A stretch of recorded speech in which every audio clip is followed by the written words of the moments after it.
ভুলে বাবা পার্কারে সিরিয়ালে আমরা দেখতে পাই সাক্ষ্য বাড়িতে ফিরে সবার সামনে বলে যে তোমরা যার সঙ্গে ঝিলের বিয়ে দেবে আমি তাকেই বিয়ে করব সেটা চৈতি হোক বা অন্য কেউ হোক তাতে আমার কোনো সমস্যা নেই। ঝিল কথাটা শুনে অনেক কষ্ট পেয়ে কান্নায় ভেঙে পড়ে।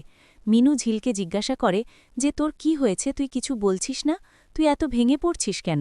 মিলি গিয়ে ঝিলকে জড়িয়ে ধরে বলে এ তো কান্নাকাতির মেয়ে নয়, তুই এমন করছিস কেন?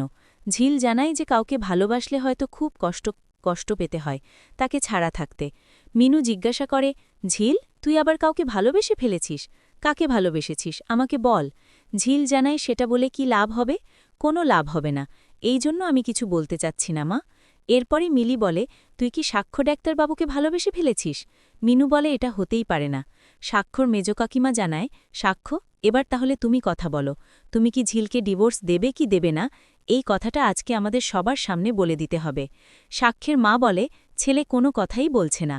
এরপরেই সাক্ষ্য বলে ওঠে আমার জীবনটা তো নষ্ট হয়ে গেছে, আমি যাকে বিয়ে করেছিলাম সে আমার জীবন থেকে চলে গেছে, কিন্তু আমাদের তো এরকম সিদ্ধান্ত ছিল না যে আমি ওকে ছেড়ে দেব।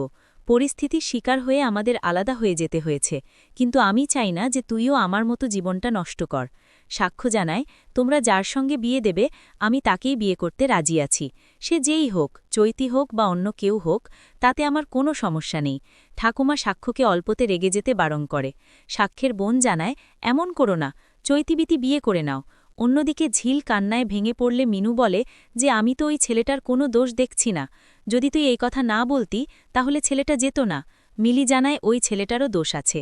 যখন ঝিল এই কথাটি বলল তখন ছেলেটা আরেকটু জোরে জড়ি করতে পারত, ও তো বোঝাতে পারত ঝিলকে। ঝিল জানায় না মা, আমি বলতে পারবো না, বললে আমার কষ্ট লাগবে।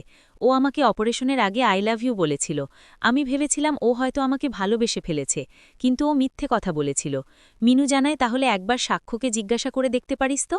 ঝিল বলে না, আমি আর কিচ্ছু জিজ্ঞাসা করব না, ও যা মনে করছে তাই করুক। মিনু বলে এভাবে বেঁচে থাকা যায় না, তুই সাক্ষ্যের সঙ্গে কথা বল।